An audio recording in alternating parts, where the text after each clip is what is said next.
are you?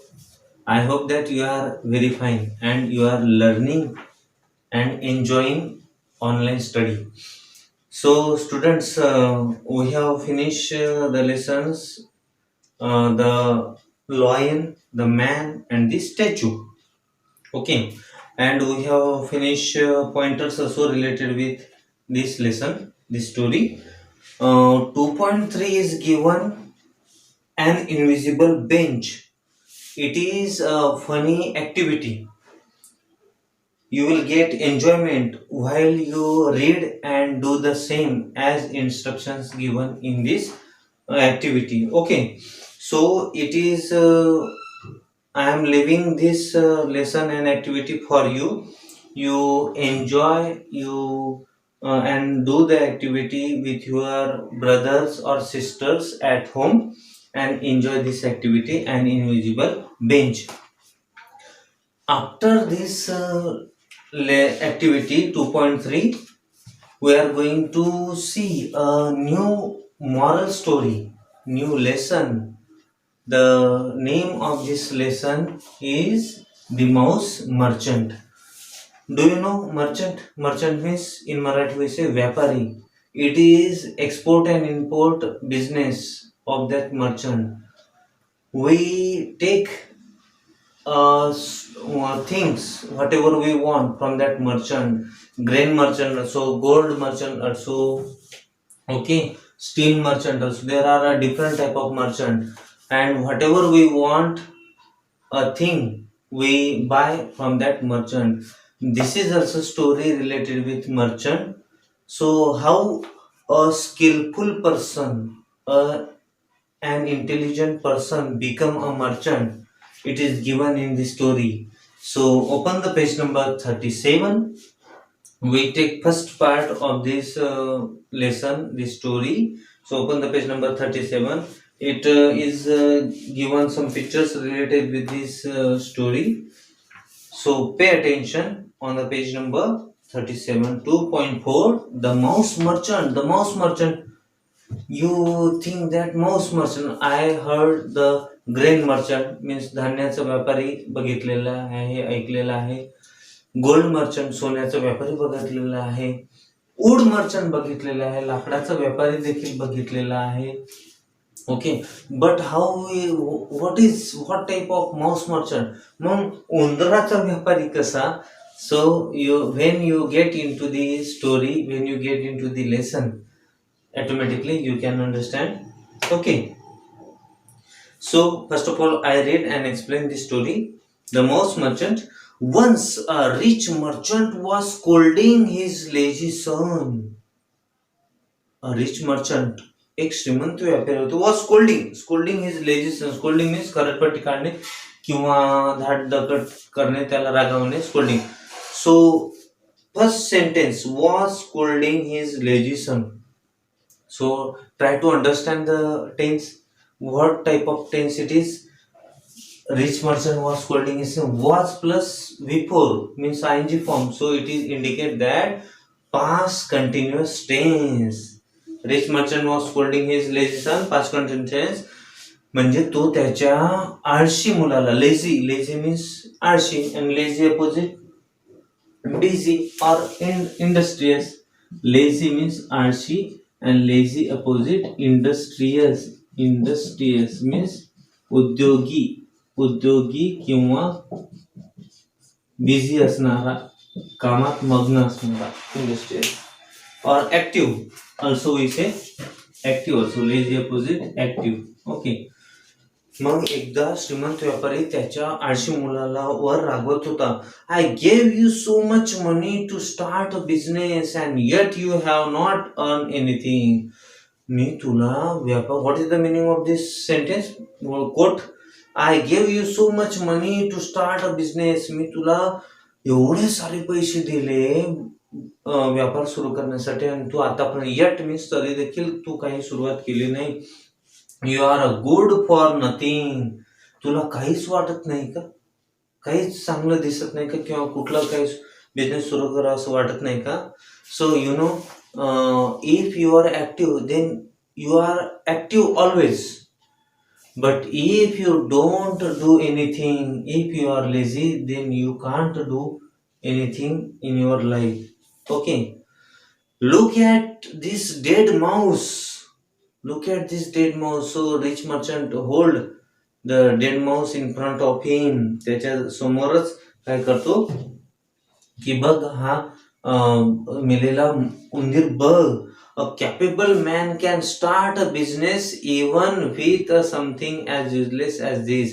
बघ, जो सक्षम माणूस असतो, जो क्रियाशील व्यक्ती असतो, ज्याच्यामध्ये जो उद्योगी मनुष्य असतो, तो या मेलेल्या उंदरापासून देखील काही ना काही उद्योग करू शकतो, त्याचा उपयोग करू शकतो.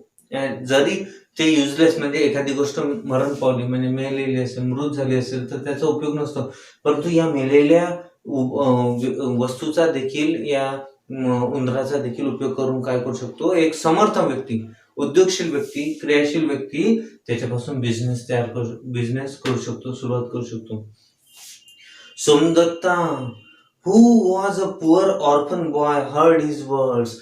आणि सोमदत्ता जो अनाथ मुलगा होता, परंतु अतिशय उद्योगी आणि क्रियाशील व्यक्ती होता आणि गरीब होता बिचारा, परंतु प्रामाणिक होता, स्वावलंबी होता.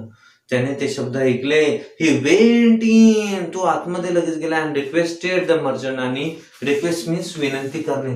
आणि त्या व्यापाऱ्याला विनंती केली त्यांनी. Please what he pleaded, please lend me this mouse as a capital and I will try my luck. Please lend me म्हणजे मला उसने द्या. लेंड मीन्स उसने देणे, उसने घेणे. लेंड मीन्स उसने घेणे. And what is the opposite of lend? Lend opposite borrow. BORROW. Borrow means उसने देणे and उसने घेणे. borrow. ओके, घेणे देणे. लेंड मी, मला उसने द्या this dead mouse as a capital. मला तो जो मेलेला उंदीर आहे मला उसना द्या म्हणजे भांडवल म्हणून द्या. मी त्याच्या काय करणार की मी माझं नशीब आजवण्याचा प्रयत्न करणार त्या डेड माउसच्या बदल्यात.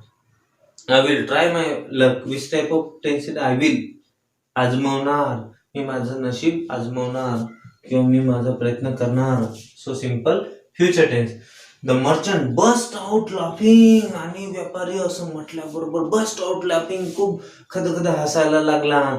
त्याला वाटलं बस्ट आउट लाफिंग, अरे वाटलं की किती मूर्ख आहे हा, की हा मेलेल्या उंदराचं मी आता फक्त एक माझ्या मुलाला उदाहरण दिलं आणि हा मेलेला उंदीर मागून राहिला. तो खूप जोरानं हसायला लागला.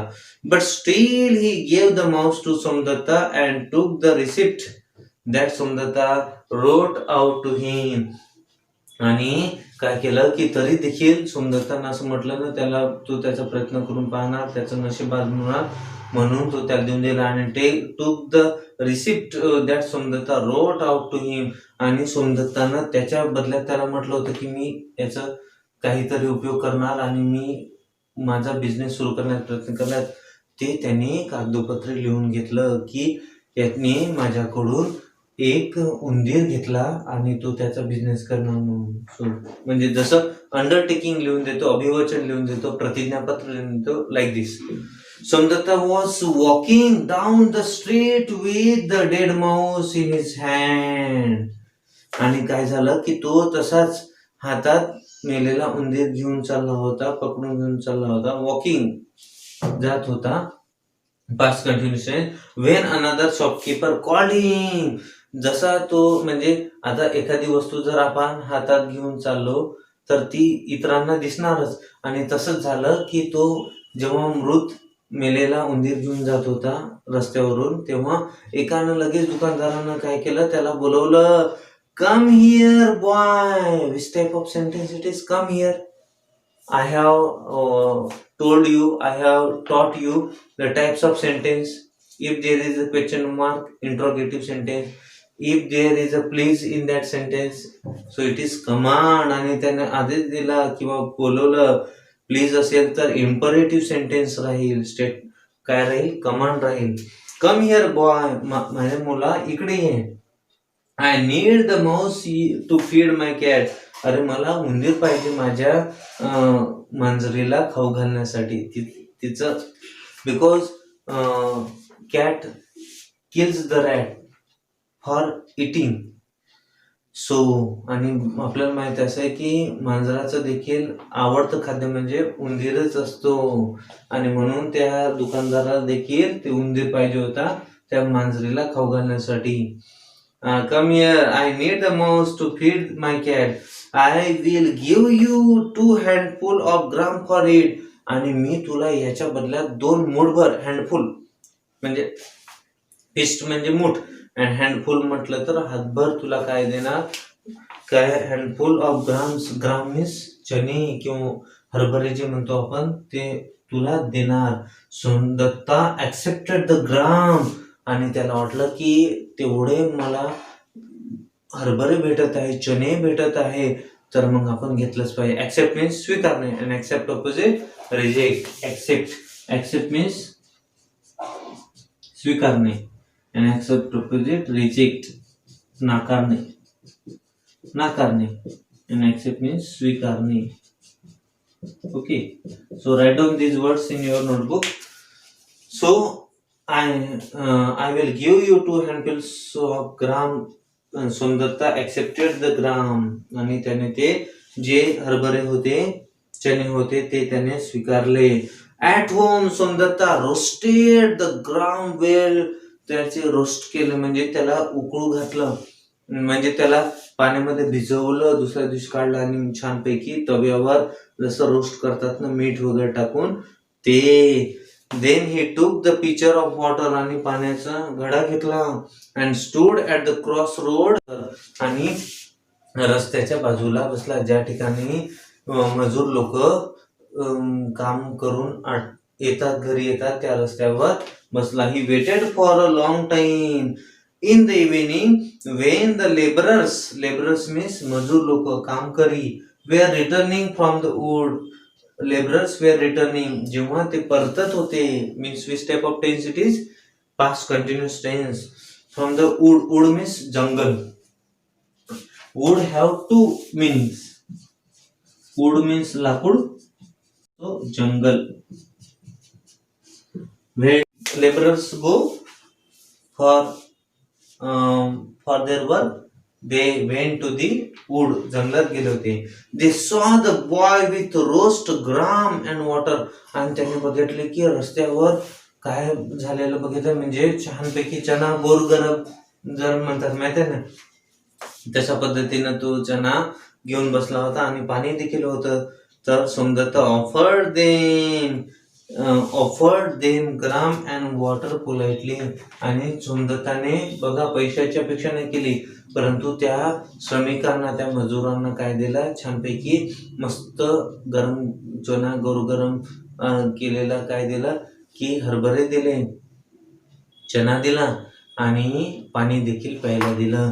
मग आता हे सगळं भेटल्यानंतर काय होणार, मजूर लोक खूप खुश होणार, का रे चला मला नाहीतरी भूक लागली होती आणि घरी जाऊन जेवायला देखील वेळ लागणार, त्यामुळे याच्यापेक्षा मी हे छोटंसं नाश्ता घेणार आणि देणार. ओके, सो मग काय झालं on the page number 38. But we have no money. परंतु त्या मजुरांकडे, बिचारे जंगलात गेलेल्या मजुरांकडे पैसा राहणार का नाही. मग ते म्हणायला लागले, but we have no money. 2 sticks of wood is all we can give. परंतु आमच्याकडे ज्या काठ्या आहे, आमच्याकडे ज्या जाळण्यासाठी लाकूड आहे, ते मी तुम्हाला 2 काठ्या देऊ शकतो. Sticks of give. आणि बस मग त्याने ते दिलं. आणि मग हे मिळाल्याबरोबर काय झालं, that's a good payment for this simple here fair. आणि हे चना म्हणजे खाऊ घातल्याबद्दल मला 2 काठ्या मिळाल्या का, एक्सप्लेन समजायला वाटलं हे तर खूप छान झालं, मला पैसा नाही परंतु ह्या 2 काठ्या तर मिळाल्या. By accepting 2 sticks from each labour, Somdatta collected small bundles of stick. आणि प्रत्येक कामगाराकडून, मजुराकडून 2 स्टिक अशा प्रमाणे त्याने जेवढ्या काही ते ग्राम विकलं, चण्या विकला, त्याच्या बदल्यात त्याला एक बंडल व it is the group bundle of sticks आणि मुळी तयार झाली आणि त्या काठ्यांची मुळी तयार झाली. He took the bundle to the market, sold it and bought some more gram with it. बघा त्याने त्या मोळीचा उपयोग कसा केला. ती मोळी जी गोळा झाली ती त्याने मार्केटला जाऊन विकली आणि त्या जो काही पैसा मिळाला त्याच्या बदल्यात त्याने पुन्हा काय केले की हरभरे विकत घेतले, चना विकत घेतला आणि घरी गेला. So what did he do instead of that grain? We will see by tomorrow. So what is homework for you? You read this lesson carefully and try to write down more and new words in your notebook. Write down these opposite words also in the column of opposite words. Have a good day.